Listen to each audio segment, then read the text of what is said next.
So glad everyone could join us today. I'm Kim Butler. I'm chair of the Real Estate Council.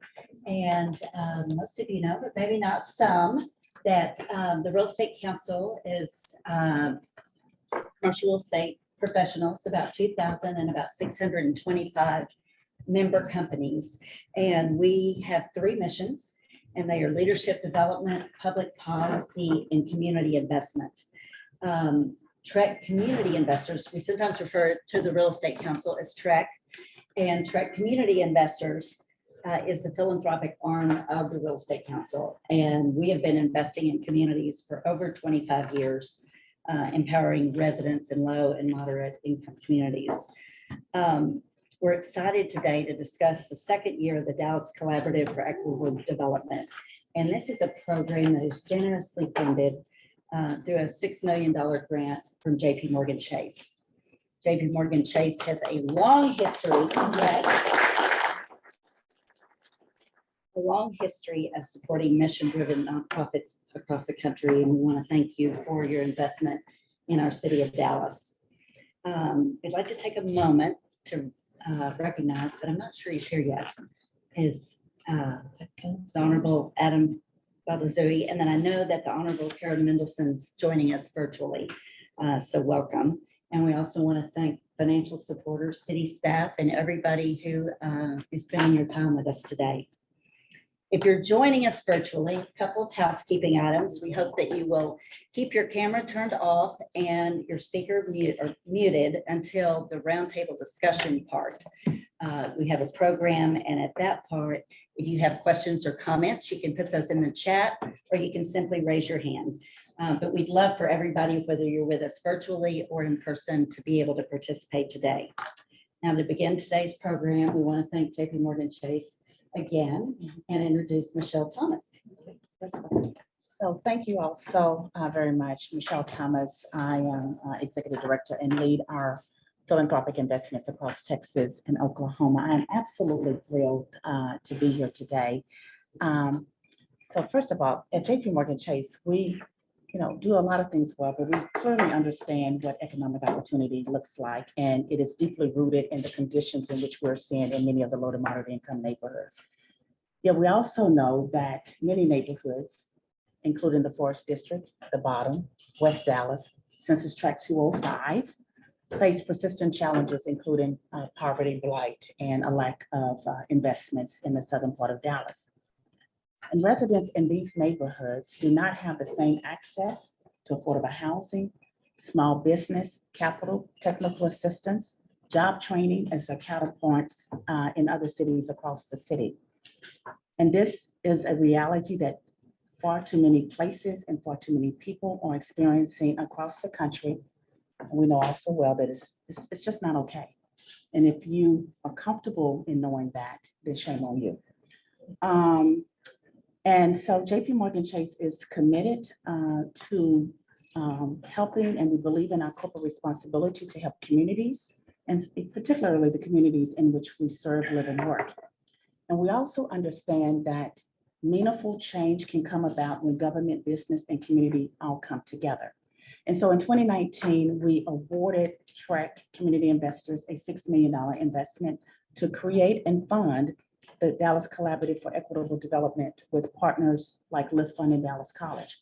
We also know that there was a competitive application process. It was not easy, it was nationwide, and to be able to secure the largest investment at that time, $6 million in our city, I think was incredibly huge, and I could not be proud of partnering with the Real Estate Council.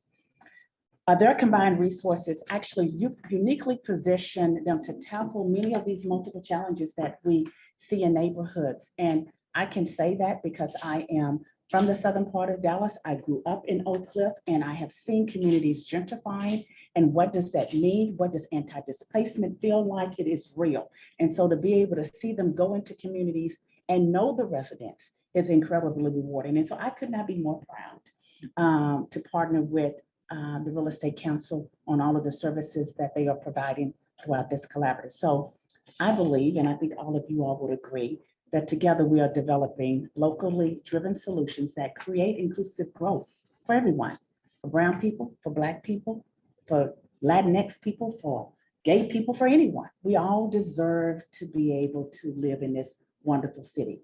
And so whether you're living in the Forest District, or whether you're living in the bottom, or whether you're living in West Dallas Census Tract 205, we want to ensure that these residents and communities are never left behind. And so now I turn it over to my good friend Felicia Pearson, who I get to partner with all the time of the Real Estate Council. Thank you, Michelle. Celestia, can everyone hear everyone online clearly? Are we okay? I think we are, but I will double check. Okay, Yes, we can hear you. okay, great. Because I could start over if you want me to. I hope they heard that. I hope they heard that. So thank you, Michelle. Thank you and JP Morgan Chase for your advocacy for all of our neighborhoods, whether they are above or below I-30. Thank you, Cullum, and the George W. Bush Institute for hosting this important discussion. I see many familiar faces in the room, and I see some names online that I know. Community partners, financial partners, council members, and city staff that are here in person or with us virtually. Heather, David, we thank you for being here. You've been with us every step of the way for this program. Community partners, you've been, and by the way, thank you for your service. Community partners, you've been at this work for a very long time. You have and you are teaching us about running the long race, or as someone that I really admire, Nipsey Hussle, I would say it's a marathon. Celestia, thank you for your hard work in pulling this event together. This has taken quite a while, and I thank you for that. So most of you are familiar with TREC Community Investors, but there are probably some people online that are not. So I just want to tell you a little bit about our organization. TREC Community Investors was created in 2020. It's the merger of our lending and education arm, which was TREC Community Fund, which is a Department of Treasury certified community development financial institution, or a CDFI, merged with the TREC Foundation. We've been working with nonprofits to serve underserved communities for over 25 years. We provide real estate loans, grants, educational programs, and professional services, focusing on low to moderate income communities. So let's go back one more. So let's tell you a little again, what we've been doing over the last few years. So as a collaboration, and you're going to hear collaboration a lot today, as a collaboration and with and a holistic approach with community organizations who provide the real estate, with members of the Real Estate Council who provide the human capital and the real estate expertise, and TREC Community Investors who provides the financial capital. We are committed to transforming communities block by block. So just a few examples of some recent collaborations. And I want to encourage you to visit these communities and to speak with the community partners, residents, as well as TREC members to learn more about the impact of these projects. The Cornerstone Laundromat. This is the first laundromat in over, is it 10 years, Pastor Chris? Sure. In over 30 years in this community. Pastor Chris, as well as Donald Wesson, have told us that the laundromat is not only a place for people to wash and dry their clothes, it's also a place for residents to come together, to get to know one another. Also a place where kids can come and do their homework in a safe space. The South Point Community Market. And I will tell you, there are many people that said it wouldn't work. Well, it is. It is a mission-driven market. The store provides food staples and everyday items at an affordable price for local residents. The store carries food from neighborhood businesses and is creating jobs. Please drop by that market, the South Point Community Market, and make sure you speak to Mr. Perry and tell him we said hello, and make sure you just drop by and pick up some items. The Mlk Food Park, located on an empty lot last year, an empty weeded lot on MLK Boulevard. The location, let me tell you where it was located. Located across from a liquor store. Also next to an apartment known for drug activity. For 4 weekends, that lot was transformed into a community gathering space that featured neighborhood-based businesses. Over 5,000 people, including local residents, visitors from Dallas, Collin, as well as Tarrant counties, and families attended. I can't tell you how many people came up to us and said, thank you for having a space where people could come together and just have a good time and support small businesses. One of the businesses at the food park has provided desserts for today. Products from Miss Shanae Wise. Her business is called Catering Done Wisely. Her products are carried at South Point Community Market. And TREC community investors, we also focus on housing, workforce, as well as affordable housing. We provide loan capital and technical assistance to our clients to address the housing challenges here in the city of Dallas. So, beginning in 2018, for 1 year, as part of Collaborative, we met with residents in 3 Dallas neighborhoods: the Bottom, West Dallas-Census Tract 205, and the Forest District, to learn what was needed in each of those communities. We didn't assume, we listened. As a result of this engagement, the Community-Driven Growth Equitable Development Plan was created. As a result of that plan, and Michelle was there when the residents told us that they needed more than just a plan. But JP Chase saw to it that we were awarded a $6 million investment for the Dallas Collaborative for Equitable Development to address the needs of the community. And this was designed to be a 3-year program. So to tell you about the members of the collaborative, TREC community investors, we focus on access to capital for affordable and workforce housing, minor home repairs for residents that want to stay in their community, providing the community partners professional real estate capacity through real estate teams made up of TREC members and project managers, and real estate educational training, again, taught by TREC members. Dallas College, which campuses located near each of these 3 communities, offer small business services as well as workforce training. LiftFund offers small business lending as well as technical assistance. So we've been talking about our community partners. These are our community partners: Builders of Hope in West Dallas Census Tract 205, in the Bottom, Golden Seeds. And in the Forest District, we have Forest Forward, Elizabeth is here, Cornerstone Baptist Church, Pastor Chris is here, St. Philip's, we have the whole crew here. Miss Libby and Pastor Parker are here representing Golden Seeds, and Stephanie is here representing Builders of Hope. So thank you all for being partners over the last 3 years. So to learn about DCED, year 2, the successes as well as challenges, we'll now hear from an objective voice, our local program evaluator, Cullen Clark. A friendly objective voice. So not only is Cullen a national thought leader in the space of economic policy and tying that to neighborhood revitalization as well as economic development in low to moderate income communities, Cullen was recently featured on one of my favorite podcasts, Freakonomics. Cullen, you've made it. Oh my God. Thank you, Alicia. I'm honored that you mentioned that. Now, seriously, I encourage you to read Cullen's white papers on the subject. I believe they're required reading. Cullen, we are all ears. Thank you so much, Felicia.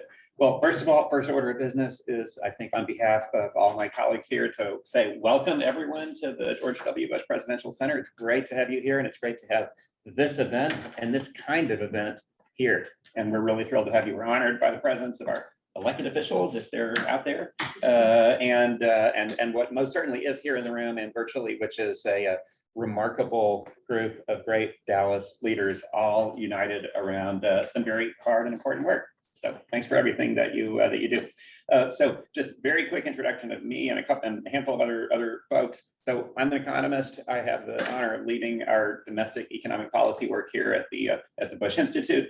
My work focuses on the challenge of creating prosperous, inclusive, high opportunity places, cities, towns, and neighborhoods. Aligns very, very well with what all of us here are trying to do. So it's really an honor to be part of this. I want to introduce my colleague, David Kramer, over here, who had joined not so long ago and is about to take on the role of being the executive director of the Bush Institute. So one of my bosses, and David is relatively new to Dallas, but is a great thinker and a frequent speaker on U.S. foreign policy and a lot of big policy issues. And I expect that you will all get to know David as a prominent policy thinker and thought leader in this community. And also, I had the, thanks to Linda TREC, I've had the privilege of being what's called a local evaluator for the program, but I most certainly could not and have not done that alone. I've had the opportunity to work with a really wonderful team of particularly SMU colleagues. So I want to recognize two SMU PhD students over here, Duani Katarolage, and I may not totally done justice, and William Cunningham, who are both PhD students and have been deep involved in the data and continue to be deeply involved in the research that will support the third and final report on the program. Celestia has been a very important voice in that team as well. So thanks to everyone. And then out there in cyberspace, someplace is Dr. Lynn Stokes, as a valued SMU colleague, a professor of statistics, who's also been a really important advisor to this whole effort. So about the evaluation. I think what really gets me excited about this, got me involved, is that the Pro Neighborhoods Initiative is not just corporate philanthropy, correct me if I'm wrong, Michelle, as profound and profoundly generous as it is as philanthropy. It is a set of pilot projects from which my understanding is we are meant to learn something and to improve and iterate over time. And that is why I kind of, in concert with Celestia and Felicia and team, came up with the idea of this event, that we get things out on the table, that we talk about what we are learning, and that we continue that process of figuring out what we are learning from it over time. So one thing I want to say about this program is not only is it intended to produce learning, but on top of that, I think that all of the partners, TREC, CI, and the rest have been very ambitious in doing some very innovative things. And when you do innovative things, it's risky. You know, we don't know how it's exactly going to work out, but I think that these interventions are innovative in how they think about, for example, the financial stack that actually brings affordable housing into being. They're innovative in thinking, and continue to innovate in how to think about community land trusts and bringing that instrument to Dallas. Creative at the Dallas College level, and where's Kristen? In thinking about, hey there, Kristen, in thinking about how to actually, bring the process of helping people become successful entrepreneurs into the community college setting. It's already been there, but I think a lot of fresh thought has gone into doing this. So, these are innovations, and as innovations, they're also experiments, and we all kind of need to learn something from how they're working out. So here's what we're going to do. I have just 4 slides. I'm going to hit them fast, okay? Because the objective here is to get people speaking. This is not a deal with everyone here is an audience and a handful of us are presenters. This is literally meant to be a moderated discussion. After I say go through these slides, say a few things that are basically a very brief overview from the report that's in front of you. I will moderate a discussion where everyone is a speaker if they wish to be. But the central question throughout is, what are we learning from these efforts that we are engaged in, and how can we improve on it and get the results that we all want to get in Southern Dallas?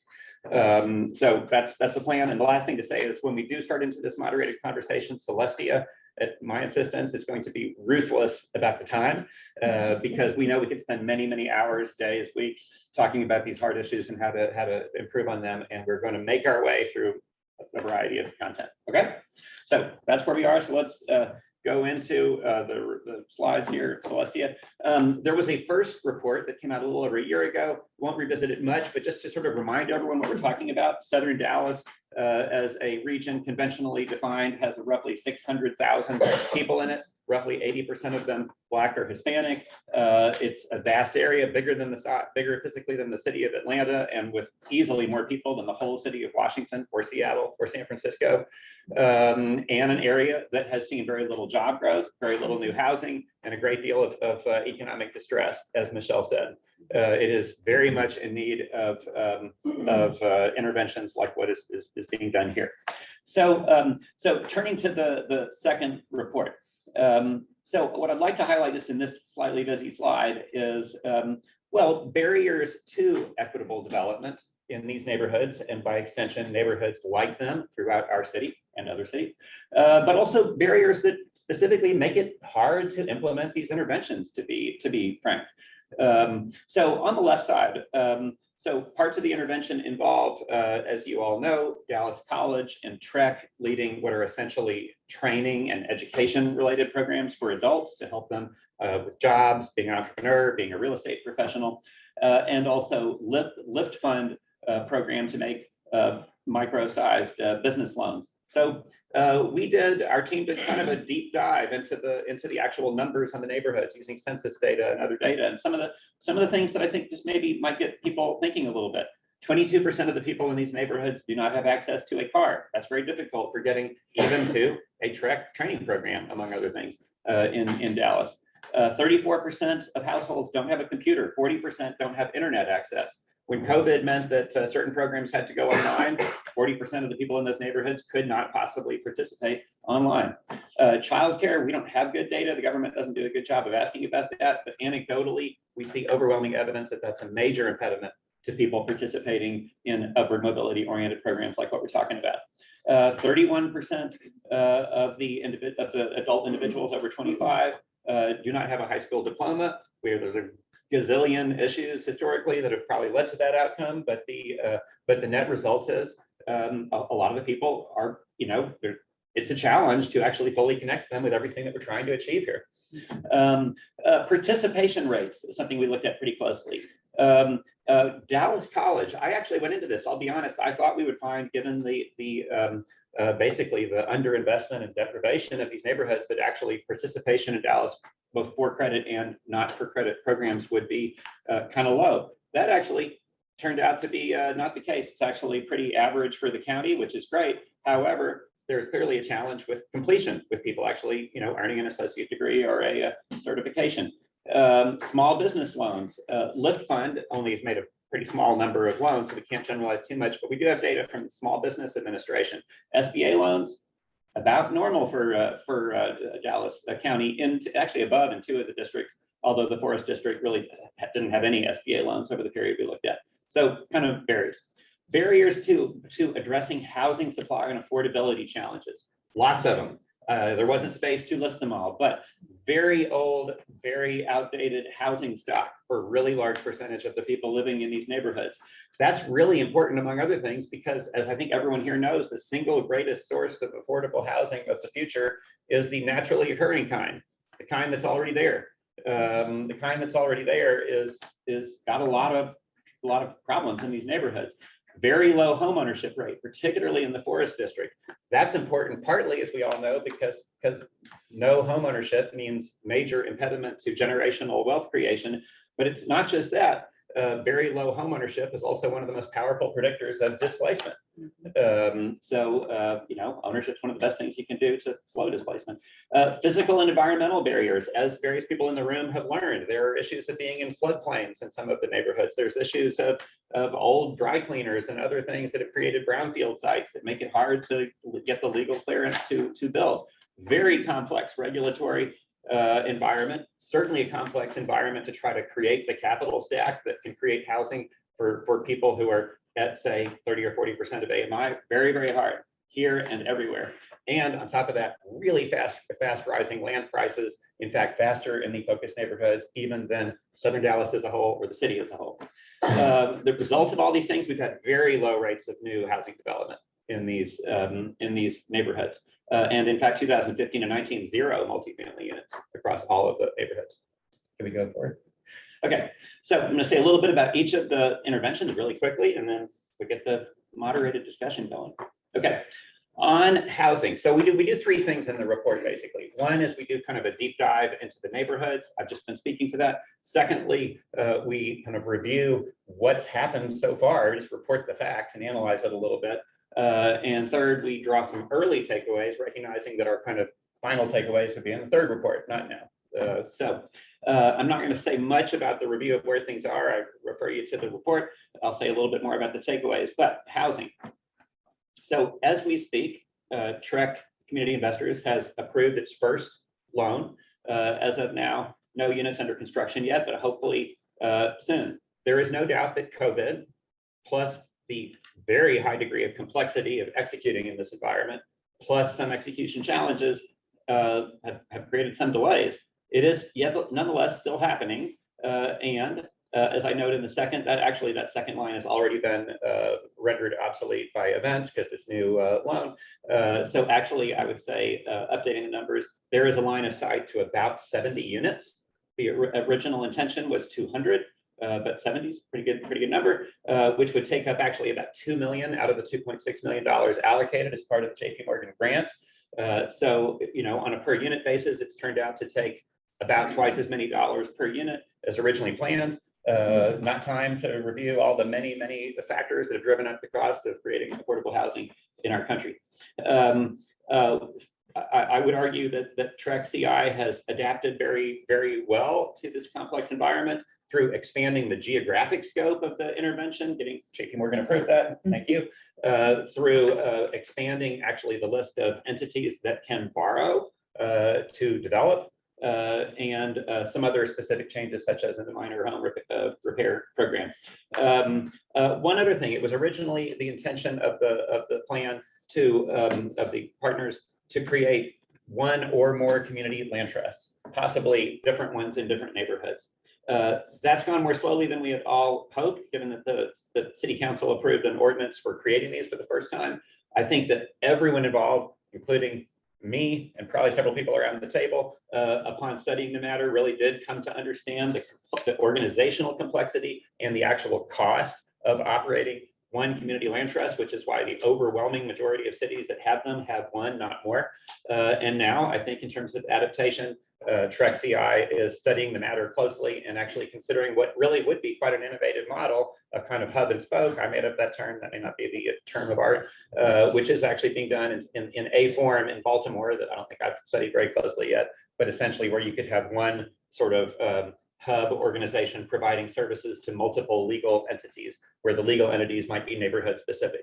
That arguably is an extremely innovative way to address some of the challenges that are out there in community land trust land. So some early takeaways in all this. And when I say all these, I want to make a really clear caveat. These are my honest assessment of where we are. When I point to anything that maybe you could say is saying that we have something to learn from this experience, it is not in any way to detract from the Herculean, phenomenal efforts on the part of a lot of people in the room to bring affordable housing into being in these very challenging circumstances. Okay, so really important caveat. A lot of smart people have been working really, really hard at this. The importance of bringing experience and know-how to the table. I argue in the report that in general, when you're trying to build at scale, build a bunch of units, we have a number of folks in Dallas that built a whole lot of housing before. The organization's engaged here, whereas James certainly Builders of Hope has. I think that for some of the other organizations involved, it's kind of a new thing. Everyone's trying to stretch here and learn. I think that we could learn from this the benefits of, let's say, something closer to nonprofit / for-profit partnerships to bring some of the experienced players to the table. And in fact, to some degree, that's actually happened as the process has run along. Mixed income housing. This is something that some of us debated. I don't know what the right conclusion is, but I raised it in the report. The stated goal is mixed income housing. Most of us would probably agree that's a good goal, much better than having neighborhoods that are segregated by income or race or any other basis. If we want to create mixed income housing in these three neighborhoods, then we have to actually build different kinds of housing, because as of right now, mixed income housing does not exist there. And that raises a really interesting philosophical question. When right now the intervention has been heavily about subsidized housing for people who can only afford subsidized housing, whether, how you actually would go about creating genuinely mixed, without sparking still greater fears of high displacing redevelopment. Hard question. Leveraging additional capital sources. It's gotten more expensive to build housing. How do you actually assemble all the funding required to make it happen? Home ownership. How do we get more of it? I would argue, particularly in the context of the Forest District, with extremely low home ownership rates by the standards of our city and our nation, that is a major question that I think we haven't fully tackled here. And I think I've already said enough about community land trust. Let's go to the next one. small business lending and job and entrepreneurship training. I've kind of combined those two elements in one slide because actually there's kind of similar takeaways. What is the status as of right now? LiftFund has, as of early 2022, I haven't heard any update on this, closed 3 loans totaling about $85,000. I forgot the dollar sign, out of an allocated $1 million. Okay. So 3 small businesses. By the way, when speaking of small businesses, I forgot to mention before, we should congratulate Dallas for creating one. Well done. So there are small businesses absolutely getting going throughout Southern Dallas, and you know, bravo for all of the ones that have gotten kind of off the ground. In this case, there have been 3 loans. Dallas college programs. There have been a great deal of effort, both online and in person, to invite people in the neighborhoods into learning about the programs that the intervention makes available. Quite a few have learned about it. As of right now, the ones who have earned certifications through Dallas college programs, I believe, at least as of early 2022, it was in the single digits. So, you know, happening, probably a little frustrating in terms of where the total numbers are, despite, again, Herculean efforts.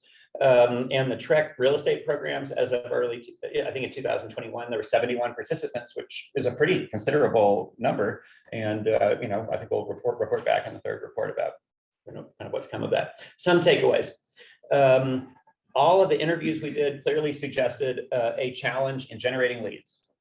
Okay? It's just hard work to actually line up the person, get the person to understand, you know, to explain the opportunity that's in front of them, recruit them into the program. So just how to actually do it, I think, is an open question. Borrower qualifications. A lot of very small businesses that are just plain smaller than LiftFund is typically used to lending to. That's the current reality. A little bit of a mismatch between sort of what was intended and the businesses that are really there. Similarly, arguably, something of a mismatch between the actual readiness of people in some cases for specific programs that are being made available to them and their readiness to engage in those programs. Just how interested are people in these particular programs? There is no question. I think that TREC and partners did an amazing job of listening a lot up front about what's on their mind, what do they aspire to for their neighborhoods. But, you know, did we fully know, or do we yet fully know what kind of programs they really would value a lot? I would say that's a question mark. And then just literally internet access, physical access, can they get to the program? Can they participate? One insight, I would say this was a quote from one participant. We always say money is the issue. Then money comes along and we realize money isn't the only issue. There are a lot of challenges here. Let's go on. Last slide. For me. So some early takeaways. So I call these hypotheses. This is not a firm conclusion. This is kind of thinking maybe this is the case and invite discussion on it. One is, I think that this, if we want to reflect on this whole intervention, we need to think a little bit about the complexity of what has been undertaken. 3 neighborhoods times a lot of organizations times multiple different areas that we're trying to influence. Even without COVID, that would have been a very, you know, a challenging thing. A lot of people have risen to the occasion. It is clearly difficult. We all knew it was difficult. Didn't get into this work because it was easier. A second point is about the role of the neighborhood community organizations, of which there are 5 and all represented in the room. I think we can all clearly say after 2.5 years of this that the community neighborhoods are utterly essential to this having any hope of working. Before we say anything else, you can't accomplish anything without earning the trust and confidence and wish to participate of the people who live in the neighborhoods who you're trying to help. And clearly, all 5 neighborhood organizations are trusted partners in the community, rooted in the community, and vital anchor institutions. So we've certainly learned it's really, really important. And I would certainly say to all the folks who ever come to JP Morgan again in the future, be sure you have organizations like that involved because they're so important. At the same time, I think that every single one of the organizations has had to stretch to try to accomplish what they've all been trying to, what all of you all have been trying to accomplish. And that's probably a healthy thing, but there is the question of at some point, does the, you know, particularly given the tight timetable, does the effort in a sense ask so much on so many fronts? I just pose that as a question, not a strong conclusion. Another thing that may have been a little bit of a debate between me and some of the folks in the room is about the potential limits of highly geographically targeted place-based interventions. And here would be my basic hypothesis that I want to throw out. And that is that organizations such as all the ones represented in the room that are deeply rooted in a very specific place clearly play a vital role.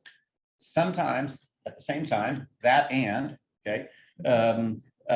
kinds of specific domain expertise that maybe a bank can bring to bear, a home building company can bring to bear, necessarily is in the hands of organizations that operate at wider geographic scale. And the question is how you bring them in and bring that expertise to bear so that we don't say essentially all the pressure, all the weight, all the responsibilities in the hands of the one organization right there in the community that's being asked to essentially do everything. However, some very clear, undeniable benefits. Everyone that I spoke to clearly agrees. There's been tremendous energy created by this whole effort, tremendous momentum. Everyone involved, I think, has learned a lot, certainly including me, but I'll bet you that includes just about everyone in the room has been involved. A lot of relationships have been built. I think everyone agrees that a lot of good will carry on after the last JP Morgan dollar has been spent. And in that sense, it's been very catalytic as intended.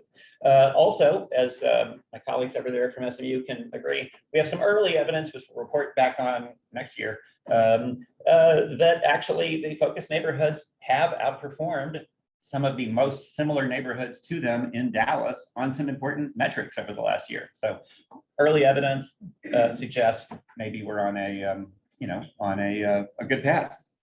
So I'm going to stop there. As I said, promised a moderated discussion, and I want to pose first question to the group. We're going to start with housing. Okay, we'll cover other topics here. First question to the group, and I'm just going to invite people to jump in. We're running about 20 minutes behind. Okay. So we're gonna, You figure out the time. Yeah. The math. we'll cut it down. Okay.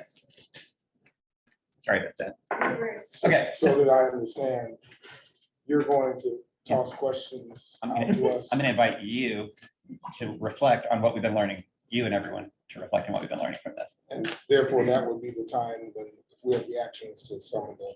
Yeah. And then just you can always share stuff with me one-on-one later, but I mean, for purposes of all of us learning from this, I've thrown out some deliberately provocative things to get people thinking. And so first question is on the affordable housing front. What are we learning from this experience about how we can successfully bring into being new units, preserve and improve the quality of existing ones, and address some of these housing crises that our neighborhoods face? Who is willing to go first?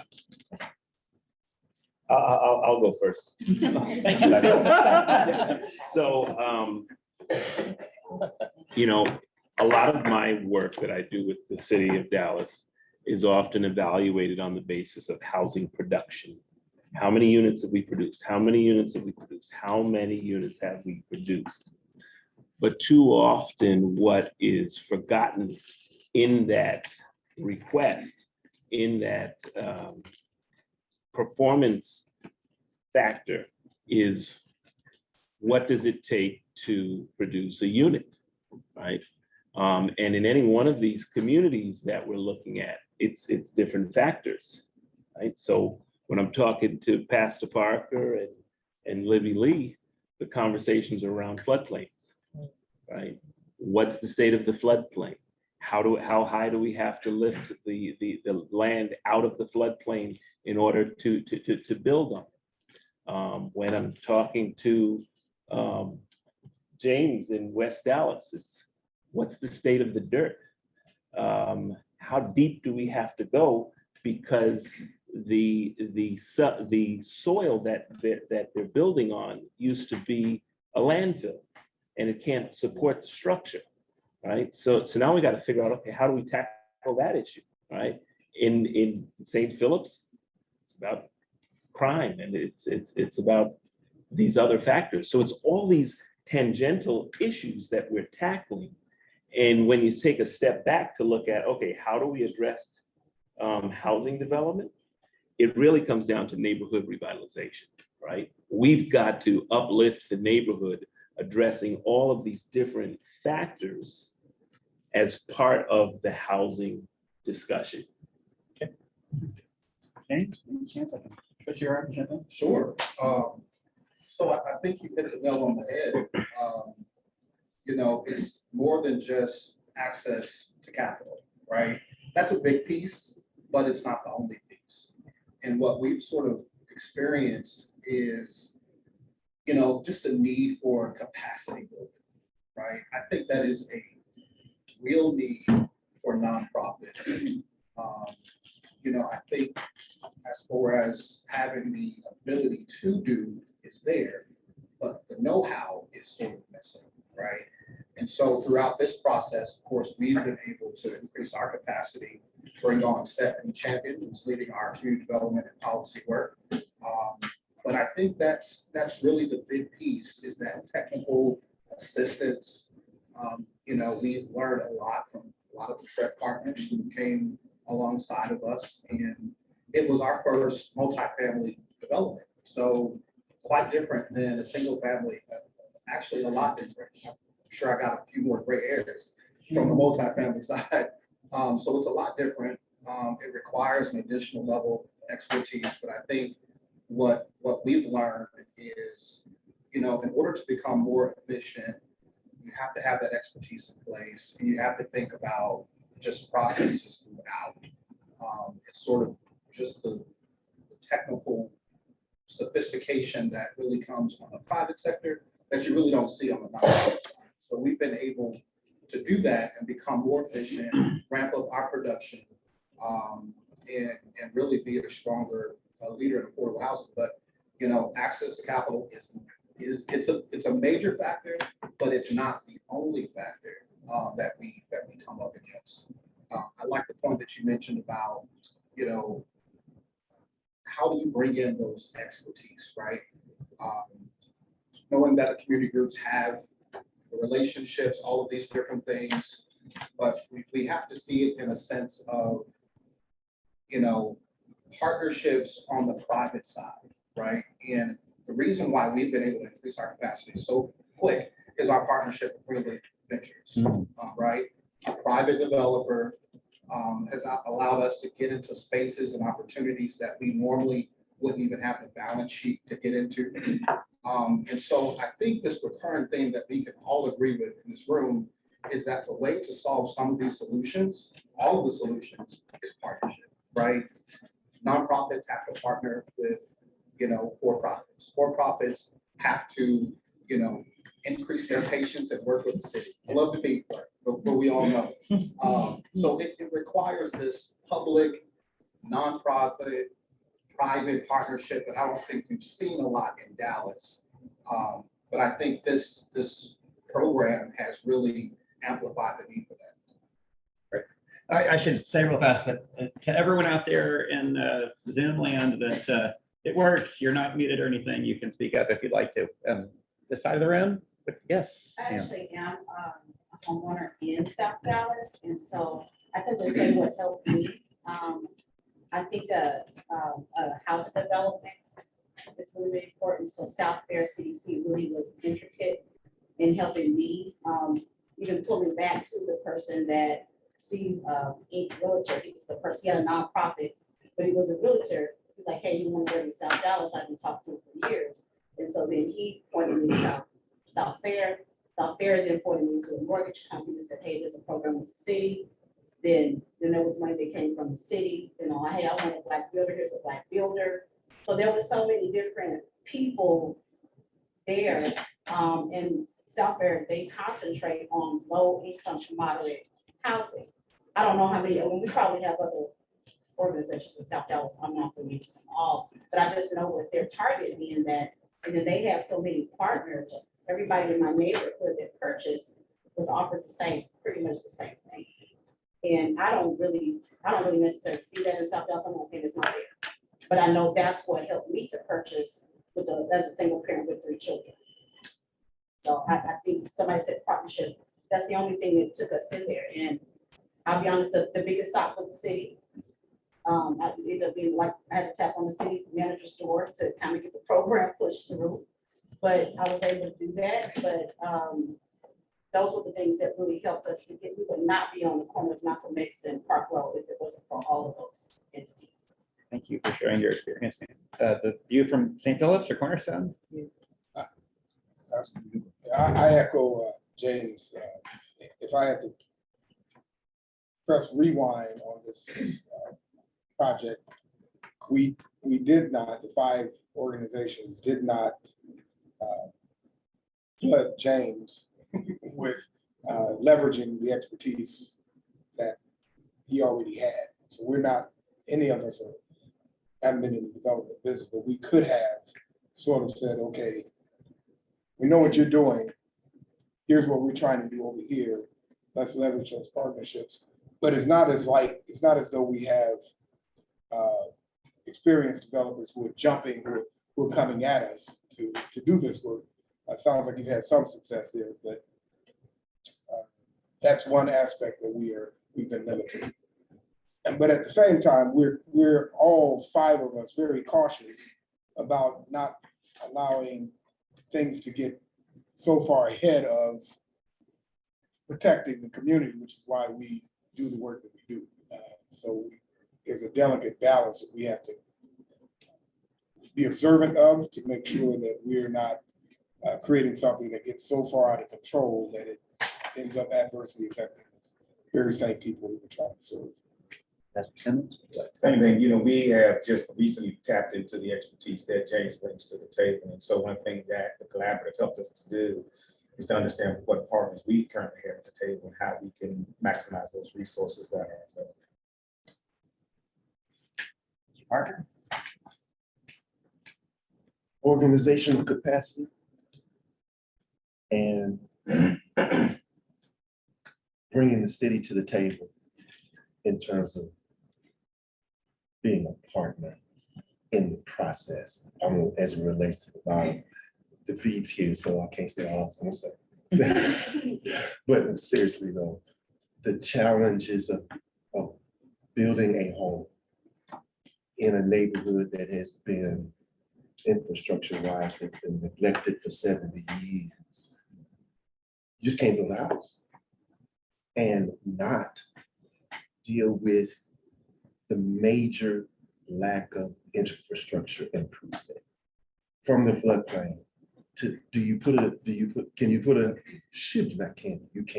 should you put a new house on a street that hadn't been with no sidewalk, no light, and no,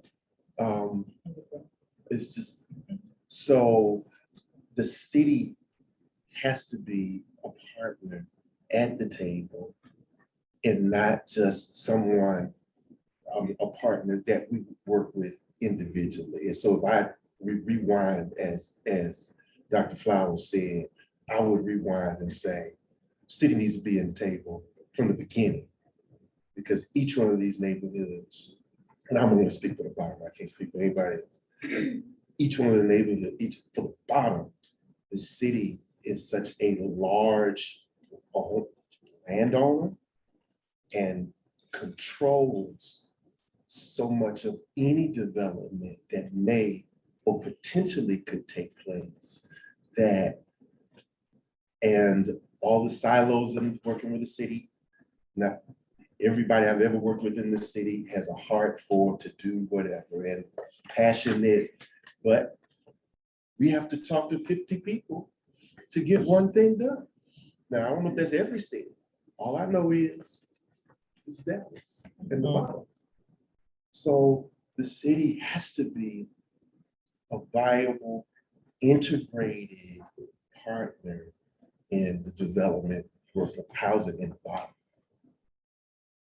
And that, because when you talk about capacity, that means Libby Lee and Matthew White, Ron Carter, they spend half their time dealing with city issues. We ain't talking about DCED. So those are my two. Dr. Park, can I ask a question to the lead? Can you respond to that? I mean, just so we can understand the landscape. We have a very intimate relationship, and I'm not trying to get into all of that. So the one thing I will say is that from the day I arrived here in June of 2017, the bottom was identified as a priority for me to work on. And since then, we pumped $3.5 million into phase one infrastructure. That work has been completed. We generated another 4.4 million to pay for phase two infrastructure. That work is being designed now and will be moving forward as soon as the contract is executed. And we worked with the city council to rezone the neighborhood so that modern day homes can be constructed on the lots that are there. We've also allocated bond funds to subsidize housing development in the area. And now I'm working with the council person for the area to stand up a housing preservation program specifically for the bottom so that we can help the dilapidated homes that people are still living in to be improved. So it is a challenge. It is a challenge. I mean, I fight with Dallas water utilities on a regular basis. Are you sure it's in the 100-year floodplain? Is there anything Charlie Pump is doing to pull this out? How much do we have to go? Can we look at designs? I mean, I'm doing as much as I can, but I will tell everyone I am not Jesus. So don't expect that of me, right? And let's work through the challenges together. I'd like to follow up on that and just to ask, first of all, if anyone else would like to, given limited time here, but please get back one-on-one if you ever want to talk about it. But thoughts about what we're learning from recent efforts on building new housing, but also to follow up on what Mr. Noguera said, also repairing what is there, addressing homes that with some TLC could be. Yes, Dr. Flowers. What we don't have anything to fight against tax ignition. That's already happening. And so one of the things that all five of the organizations would say is that has to be addressed. Otherwise, our work and everything, the resources in JP Morgan will end up in the long term doing the opposite of what we hope. And so when we talk about, and Linda and TREC has done some research around the country, no one seems to have figured this out, but it's going to take some innovation. Otherwise, we don't have a mechanism to make sure that the true objective is going to be something that is sustained over time. You're speaking of like some kind of mechanism to freeze assessed values, that sort of. Exactly, Yeah. because, yeah. So in our zip code is 121%. Wow. We have about 2 minutes left, but we also have a comment in the chat from council member Karen Mendelson. She has said, how important do you think it is to have a master plan for Southern Dallas development? What is the impact of racial and economic segregation on the development and quality of life for Southern Dallas? And thank you for talking about and working on these important issues. We have about 3 minutes. Would someone like Can I to? take 1 minute of that? Yes, please. Because I think it really is important. So before the DCED was the grow healthy neighborhood, Dallas County is present. No, Neighborhood Plus. the neighborhood plan. Name them Yeah. all. No. Name them all, they keep naming. Right, Okay. It was a planning before we applied for the Right, bigger grant, right. right? Yeah. Pro neighborhoods. pro Yeah, neighborhoods. Community driven growth, yeah. So what we learned from that small census tract planning was there was a huge need for a wider plan in West Dallas. And so we believe, part of the hope, that every neighborhood, especially those that are close to urban core, they need a neighborhood plan. So, we were able to utilize the smaller census tract plan, go out and raise money for a broader West Dallas plan. Stephanie could speak quickly to it, where we're at. We've had huge success, community priorities, and that is also leading into a broader displacement study. So. What's the second part of her question? So the second question is, what is the impact of racial and economic segregation on the development and quality of life for Southern Dallas? That's a profound question. that Councilman Everything. Yeah, that's. Everything. There's nothing that it does not impact. It has not impacted. You can't have a neighborhood like the bottom next to downtown and the condition that it's in and say that that's not racially motivated. The Yes, sir. impact on this long term is that even when we look at projects like this that are 3 years of investment, we can't undo, like Pastor Parker said, 70 years or 100 years of this investment in 3. It's a start. And so having that is, I think, understanding is one important thing, but also understanding that all of these issues are later. So we're dealing with housing, but you also have to do infrastructure. You have to have safety, you need beautification. Now that it looks like a place people want to live, what's the economic impact? What's the quality of education? How do you get transportation back where it's accessible to the people in the neighborhoods? So I think when you talk about the impact of it, it's long-term, it's systemic, and it's also going to take that same kind of solution building to address it. I think it's an extension of kind of what Dr. Carter and what James had talked about. There's enough challenges inherent in commercial real estate development. And a lot of times in market environments, scale can solve for some of that. But it seems like in the affordable housing space and what we're trying to talk about, scale often exacerbates those challenges. So the more we're trying to do, the more it magnifies the challenges that are already inherent in the process. And so there's this tension between capital sources and we need scale, right?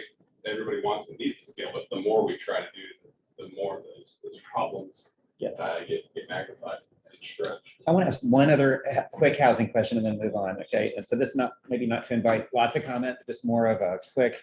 So I did note that TREC Community Investors is studying what could be a nationally significant, innovative approach to creating this hub and spoke community land trust concept. So I just want to get a quick sense. Are you all excited about that? I mean, the idea of trying to create something that has, one entity that is providing services to potentially multiple, it is a complex thing to bring into being, but it also could be game changing. Thoughts? Absolutely. It could be a game changer had an occurrence not happened a year and a half before we introduced the idea of a community land trust. A historic community near the bottom was approached, and the community somewhere was approached. It did not, and when they went to the community, it was already laid out. The city had not voted on it, but the neighborhood themselves became fearful of what that sounded like, what they understood it to be. It looked like it was a land grab. And so that information just moved all through the neighborhood. And when we bring up, that's the one statement, community land trust, you trying to take my land. That's hard. We may have to wait 10 years to get that because people are fearful of it. We talked about that when we were going through the planning process because it had occurred and it was very difficult for communities to understand. And so is that more of an education process? Because most great cities have community land trusts and they have several. And so my question to Pastor is that, I go to church over there by the bottom, and I know, whether it's Thomas Avenue or McKinney, where my parents used to live, family used to live, the neighborhood is going to gentrify. And every time I go across Trinity Bridge to get to my dad off of 67, my hypothesis is they didn't build those highways for Black folks and Latinx people. It looks better than the tollway. So it's like it's coming. And it looks like Bishop Arts District. Very few Latinx people over there. I mean, it is coming. And so how are we preparing our low to moderate income African-American people that live in the bottom to stay there? Because I don't think it's gonna look like that in 5 years. It's the most picturesque view of downtown Dallas. And when it floods, it looks like you're looking at Lake Michigan. I mean, it's beautiful. I'm fearful. We don't flood. I'm gonna, Yeah, I hear you. I'm sorry. no one after you, Pastor. No, I mean, are you One- fearful of it? I am fearful of it happening. There's And then no the debt's question. coming. That's been our passion for at least my time there, my 25 years there now. One, so we put a plan together. We got a neighborhood plan.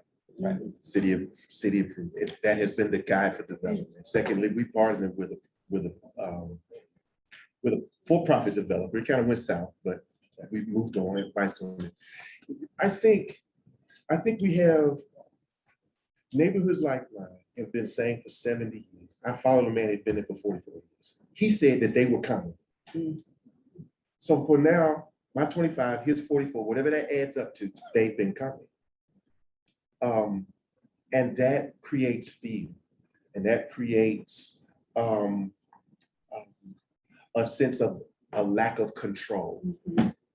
Now that things are happening, all the investments that this city is making, that has brought in the for-profit developer. Now, I'm not even gonna say for-profit developer. I'm saying those that want to, the market is now taking on, because tax, to Dr. Phillips' point, taxes have moved, assessment have moved from $1,500 to now $30 on the same piece in the last 10 years. That's not over a 30-year thing. So David knows, for us to build a, so yes, the fear is there. Secondly, I think we have to just think holistically and comprehensively. The city has to be at the table, but also in Texas, the state has to, you have to go to the state to get some property tax relief or abatement or hold. The city cannot do that on its own. And with the current, those in control of the state house, that's not a priority. It's just not it's not a policy priority.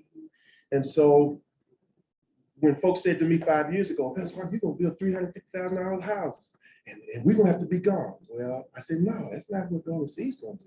But watch this. I'm gonna have to eat my words, because we right up to $300,000 now, just because of the cost of construction. So I hope I'm not interrupting. I'm sorry. No, I'll please go don't. on for a long time. You have to stop me. Believe me. So here's what I'm going to suggest as the moderator. I'm going to make a call and combine the next two topics for 20 minutes, which I think kind of works, because what we're talking about now, the challenge of inviting individuals in the neighborhoods to participate in certain Dallas college programs or participate in certain training programs that TREC has operated, or if they're running a business, to talk with LiftFund about taking out a loan to grow their business. So in all three cases, as I noted in the slides, arguably there's similar challenges. So what we're learning from this experience so far, could I ask Kristen, our Dallas College representative, to speak to that? Sure. Honestly, throughout this program, the past 3 years, we've tried multiple attempts in various ways, and they've all iterated and they've all changed. But essentially, you have to meet individuals where they're at. And really, a lot of our outreach, while we have been successful in some pieces, we really need to get a better outreach, option that allows us to get the people where they need to be. And also start to include the education that's necessary to help and have a growth that's going forward. A lot of our attempts of what we're doing is changing a lot of things within Dallas College. And that is a great thing. It's something that has needed to happen for years. And so now having that, it continues to iterate, and some of the magical things that are happening now, I didn't even expect, but they're happening, and it's quite moving, because you see all the hard work of what has happened, and the challenges that exist. But having those components, having a place, a location for these individuals to engage and learn and have the proper resources and equipment is essential. Is Mr. Elizondo? Yes. There we are, there we are. Can you speak to the LiftFund piece? LiftFund small businesses, yes. So what we're running into is, again, people that are not ready to open up. Businesses are not structured properly. Again, over and over. We've changed some things internally to try to rectify this. We actually have business advisors, business center. It's a slow pace. We have 2 only, and they're both part-time. So again, it's back to funds. And so we're helping those that are not ready to prepare before they talk to a loan officer. But there's a variety of why they're not ready. And also, interesting, we're talking about housing, right? That became an issue. There was a business owner who has a bakery. They own a bakery. It was online, then they opened a brick and mortar in Garland. And then we talked about the special program in South Dallas. They had an interest. They went down, they closed. Again, their feedback. About housing, not who's gonna buy my product, who's gonna my services, you know, things like that started to like, okay. So I was with the business owner at the time. Just observing and watching, and then the eyes of the business owner. So again, there's multiple social issues here as well that are affecting small businesses. But answer or add. No, that's a great start. I'd love to ask the representatives of the community, the neighborhoods, you know, you're out there talking to people in the neighborhood and trying to connect them to opportunities, whether it be. I'm gonna ask you. And if you we know, could, Ms. Wise, to hop Yes, in, her Ms. Wise. experience. But the Well, Yes. reality is that the majority of the businesses ventures in America fail within a year, right? Very few of them make it past, 5 years. So that's an additional challenge. But you're talking about people who have primarily already started a business or they're doing something, right? And then all of a sudden we come along and we're saying, attend these 7 classes or come here every week while they're trying to do everything that they're already trying to do. That's good, but that doesn't really work for the person who's trying to take care of their family, do this business at the same time. So we have to think a little bit differently about the approach because they're already saddled with a lot and just trying to make life happen. So in order to get their attention and keep them motivated towards getting the help that you're trying to provide, they have to have some quick successes along the way. And those successes will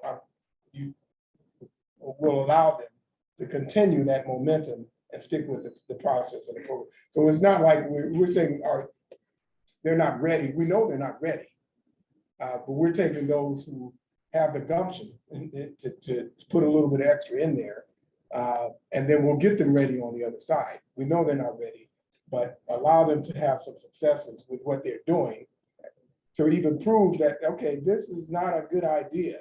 This is a bad business idea. I need to drop that. I really should have been doing something else.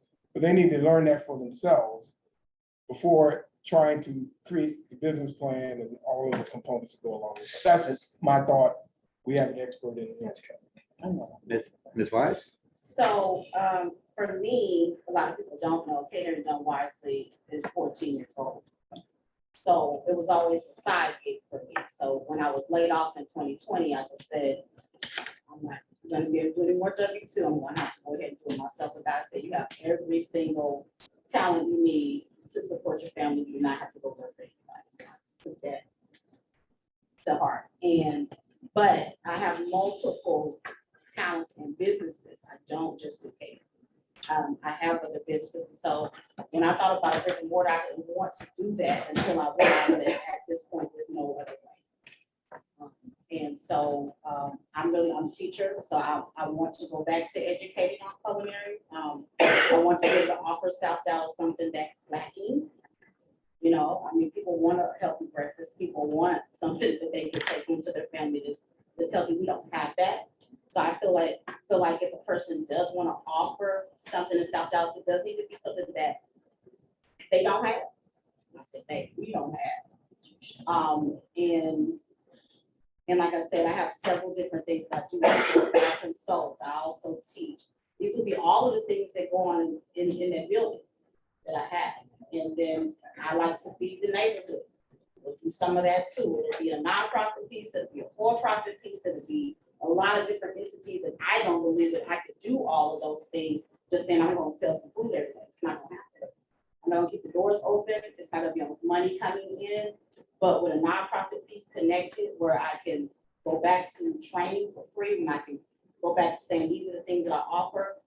You can buy this. I can also cater all of these different entities. Then we can afford to stay there. But like you said, it's still, you know, it's difficult financially right now. The food bill even to do anything is extremely expensive. But with all of these different things going on at the same time, we'll be able to afford a brick and mortar where we can do that, but just can't be food. It has to be bigger for that. For me, it has to be bigger than that. Thank you for sharing your experience. Michelle, do you want to say something? Yeah, I'm just trying to, so I'm gonna go back to LiftFund. So, and I know this to be true. So, you know, you did three loans in South Dallas Park. And what we hear is a narrative all the time, especially on the foundation side, because we fund a lot of CDFIs, community development financial institutions. And what we hear is that there's a lack of access to capital, technical assistance, and networks. And so in many of the cities where JP Morgan Chase has worked in, we've launched these entrepreneurs of color funds. So just approved a planning grant to the debt to explore if Dallas is poised and ready to launch an entrepreneurs of color fund. When the city of Dallas launched the $1 Million Continuity Fund in the middle of COVID, at the time, 40% of the applications were incomplete. So my question is, do we really need more capital? Because it doesn't appear that, I'm making a broad statement, that's what CDFIs typically support, more flexible capital. Hopefully, half the bankability can come to JP Morgan Chase. Black and Latinx, not poised and ready for additional capital. We need to do, we're not going to get money into the hands. We're only doing 3 people. Not you all, it's just the scope of the neighborhood. So for example, if you go in South Dallas Park, Dr. Flowers, I'm not sure if this is true. When I was a banker back in the day, is that you got established businesses there. So you might be not looking to go in there and expand or need a purchase acquisition loan to get new equipment in your dental practice. So you may not necessarily be ready for that. So that scope and area, as you indicated, may be too small. Hence you explained it to the southern part. So is it the narrative that nobody's really, there's not the market for new loans going into that market? I'm just trying to get the landscape of what is really needed so that more small businesses can get access to capital. Yeah, you know, Please. No, I just wanted to add to my part. I just wanted to add to the equation. Payday loans are not, payday loan companies are not going out of business. They fund people, individuals, and small business to the tunes of numbers I don't know. But what I've learned from entrepreneurs as most recently as last night is that underwriting processes, the things that you take into account. So if it's the credibility, you know, well, can your rent income, you know, your rent payments count as part of it? But can some of these alternative things count as part of that? And so for the people who have quote, a side hustle is actually their real small business. You know, they're being funded in alternative ways. And so I would encourage exploration is what do those subcultures of finance look like? And then adapt some things to what they're doing. Just real quick, you know, I see this a lot in the southern sector, and I equate it to dropping off the turkey on Thanksgiving and then leaving. It's right, you're meeting a need, a resource, without teaching the person how to fish. And I think that's been said. I think the issue is that we always put resources before readiness, right? And that's not the appropriate process. First is education. You have to educate people, right? And then you have to prepare them, and then you have to invest in them. That is the process that you bring real change to the southern sector. So I think as it relates to small businesses, specifically in West Dallas, people were asking, what is the EIN number? So having access to a business line does them no good if they don't know what an EIN number. And so we kind of have to, I think investment philanthropy has to change. Yes, provide the resources. You can never run short of resources, but you also have to provide capacity building for that technical expert. I see one of the board members for Builders of Hope. I'm just going to throw out the Muse Foundation. One of the biggest changes for Builders of Hope, how we're able to just launch, is because they provided the resource, a PRI loan, and a capacity building grant. So the two go hand in hand. And when we think about investing dollars in the southern sector, we have to have an honest conversation with what is the level of understanding of how to use these resources in an effective way to bring the impact that we want. And I want to make sure so first of all, we have 7 minutes, so we go to Linda. We're not ready Bring us to go. We home. want to stay till dinner. You know what?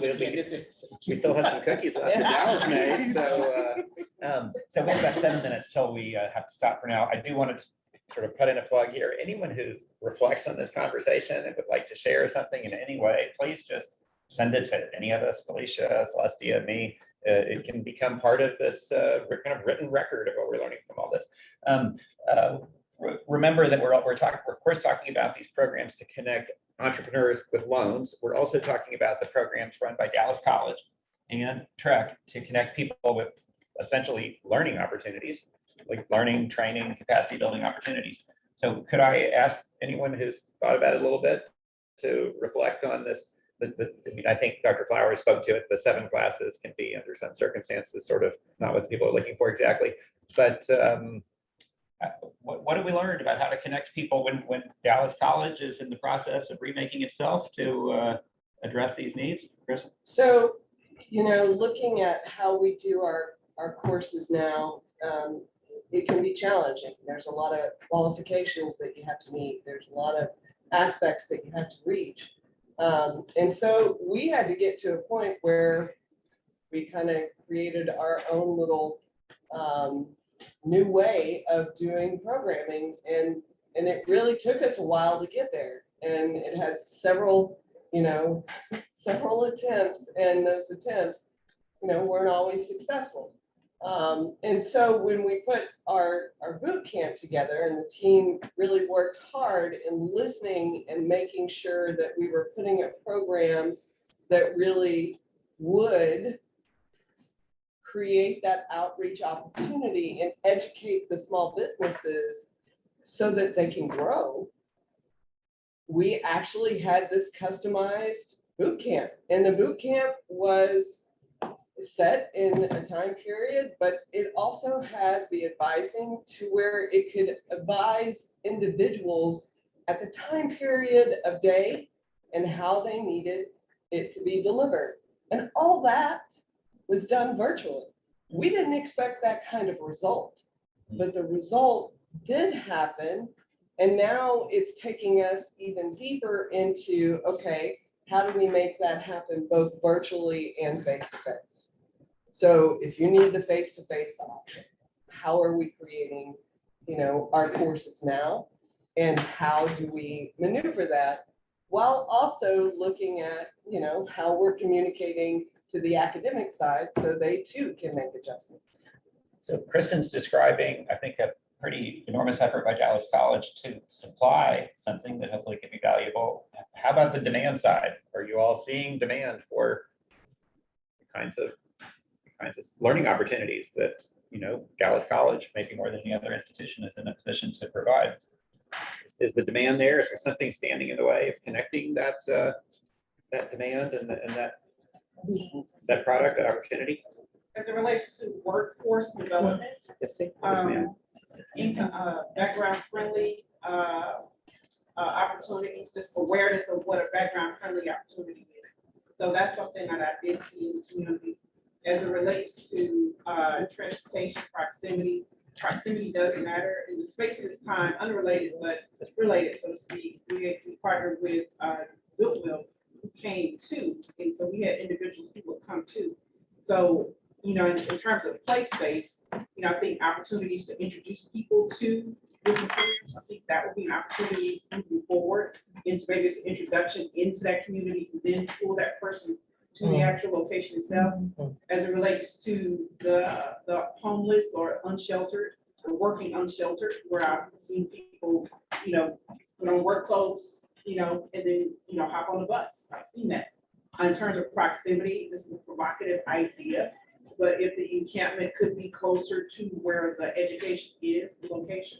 So as not, you're not having to, you know, deal with whether it's your car being picked up because Dallas services have come and cleaned up the encampment, now your things are gone, you know, but if there was some type of really intentional thinking about the homeless who do want to get the education, who do want to work, I'm not talking about all the modalities, and, you know, mental illness or anything that could be, but those are opportunities that I see could be created. Thank you, ma'am. Jim, the 2-minute warning, yes. 1 minute more. 1 minute warning, And sorry. we have a comment also online. If the neighborhood businesses have been identified, why not utilize mentors to educate entrepreneurs? I have one comment on the, well, a couple of comments on the business side. I think people of color are the most overeducated and undercapitalized in business. It's always what you don't know. While that's true often for beginning entrepreneurs, and I own several businesses myself, it's not always true for those of us that are established. And so I think splitting between those who are new and those who are experienced and how things are offered, whether that's lending or education. So someone like me might be thinking about scaling. How do I hire our next 5 people? Where somebody's starting out is, do I have my EIN? Do I have the CPA? Have I spoken with a small business attorney? Those are very different concerns in those 2 groups. And then especially for people starting out, one, having the fear of losing equity in their business when you talk about loans or being saddled with debt when they're just starting. So maybe breaking it down between grants and loans. So there's a startup grant when you get ready to help you get your LLC paid for, to get your nonprofit paperwork in place, to cover your first month of expenses. And then once you're settled, to have access to loans, once you're bringing in income and you're revenue generating at that point. And then the other thing, I think Kristen brought this up, is virtual training. Can you access this while you're working in between clients on your lunch break without having to get up and leave your office or your place of work to go and access that information and those resources? So really thinking about it from the business owner's perspective, and Dr. Flowers pointed this out earlier, we said you're working, like not even 9 to 5, it's only like 7 to 12 when you're just getting started. You don't have 3 hours to leave your business and go to a training, and the Dallas traffic is 2 extra hours. So thinking about being able to access the resources in a way that makes sense for people that are really seeking the expertise and the access to capital, but making it accessible to them where they can really utilize what's available and be willing to participate. And the final thing is, we've been in COVID, so a lot of business owners who are still here, their credit may not look the same as it did in February of 2020.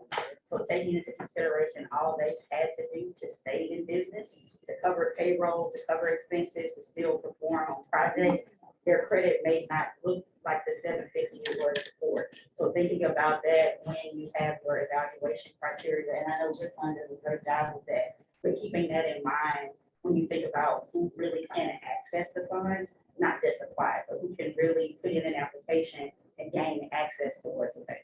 Thank you so much for that. Well, I want to suggest I have an ultimate boss who's very, very big on ending things on time, and he'll find out if I don't do it. I would suggest to the group that we've learned a lot. We've learned a lot about some of the obstacles that stand in the way of this important work, but we also have learned a lot about a lot of efforts around the table to we encounter an obstacle and we don't step back and give up. We figure out how to adapt to it and work our way around it or over it, and all that work is underway. My understanding, Michelle, is that JP Morgan really directs in the Pro Neighborhoods program that we do events of some, whether it's to get everybody talking or bring information to the community. And I hope you think, and I hope everyone thinks, that we have We've done that? No, if I may just say, I just think this is incredible. I mean, I don't think there are enough tables like this. I know that the real estate council goes into neighborhoods and talks to community. I don't know how often this table will probably get together. I mean, we're willing to probably fund some capacity building. I mean, y'all have not met Belinda. She leads our second one of our middle market heads for Dallas-Fort Worth, Mlk. Maybe we can fund a table like this. I just think this conversation, Colin, and you have been amazing. This is just great. And Michelle Cullum's agreed to give us 5 additional minutes, because I think it's important for people in here to know that things are happening Yes. and what's going on right now. Yes, so And- you want to say? No, I'm good. Yeah. Thank you very much for the nice words. And Felicia and Linda, Yes, and I'll make it quick and then I'll hand it off to Linda. don't get me in trouble with W. So, all right. So what I wanted to say, because of this investment from JP Morgan Chase, it's given each of the organizations an opportunity to do things in a different way. And so COVID has slowed that down, but we are doing things in a different way. In terms of TREC community investors, we're deploying capital for affordable housing, affordable and workforce housing, as well as minor home repair programs. We are creating a community land trust backbone organization. So the costs for that can be spread out across organizations, and no organization will be cost burdened with trying to create a community land trust. We're working on tax relief for these communities. Dallas College, Kristen needs to talk a little bit more, and I please ask you to talk to her about this boot camp. It's not a typical boot camp program. It's meeting entrepreneurs where they are, so they can design a schedule or come up with classes that they need for that particular entrepreneur. That's something new that they try, and it's working. I'll also say that the Small Business and Corporate Growth Lab at Bill J. Priest, that's going to open up shortly. I want you to hold Dallas College's feet to the fire to make sure that building that's funded by JP Morgan Chase in part is accessible to residents. Also, Dallas College has a mobile classroom. We're going to bring that to one of the neighborhoods. I promise you, we'll bring that to one of the neighborhoods. And finally, I just want to mention that LiftFund has a flexible loan capital program. I will tell you, because we're doing things differently, Michelle, it's much more labor intensive and much more time intensive to work with these entrepreneurs. But you've given the funds to do that, and we're doing that. So those are the things I wanted to mention. Also want to put this in your ear and some of the funders in here. We need guaranteed programs for loan programs. Take on a lot more risk when you have guarantee programs. And so with that, I want to hand it off to Linda to close us out. Thank you, Felicia, and thank you to all of you who participated both in person and virtually. Councilmember Mendelson, thank you for your always continuous support of really trying to do the best thing for this entire city of Dallas. I appreciate your participation. And David and Heather, thank you for representing the city of Dallas here. I think it's essential. I think the point made is the city is a huge partner in changing our communities, and your investment and your time and your creativity and innovation is really, really important to all of us. When Michelle came to us 4 years ago, maybe 5, and said, we have this program called Pro Neighborhoods, and we want you to do something like this in Dallas. And oh, by the way, Pro Neighborhoods in other cities is just one neighborhood. And she said, we can do better. Dallas is better than that. Let's do 3. Thank you for that. There's a lot of sleepless nights from all of our parts from that challenge, but we do appreciate your support and investment in these communities. It really means an awful lot to us. We've learned so much over the course of the last 3 years specifically, but we learn every single day, and we've learned a lot today. And I think this was a great table to be sitting at. I have not heard a great conversation like this with so many different partners. And I think we could go on for a lot longer. And I know there's a lot of unsaid words here, and I hope that you will make sure that you share those words with us, because it's really important. Colin, the credibility that you bring to our work is really huge. Having the Bush Institute and you personally engaged as you are in all things policy driven for the city of Dallas is very, very important. And I love the fact that you're bringing students along in this process, because they need to understand the challenges these communities face. I could go around the room, thank each and every single one of you for being here and for the work and the commitment that you've made personally to your neighborhoods. But it would take me all day to tell you how I feel about each one of you, because this is meaningful work, hard work, but we're not leaving. And we will continue to support you however we can to make sure that we are doing the best thing we can for every person that lives in these communities. So I appreciate your time. I appreciate your candor. We need honest conversations for us to be able to push these things forward. And so I look forward to many more of these, and thank you again for being here. I really appreciate all of you. Thank you. Thanks, everyone.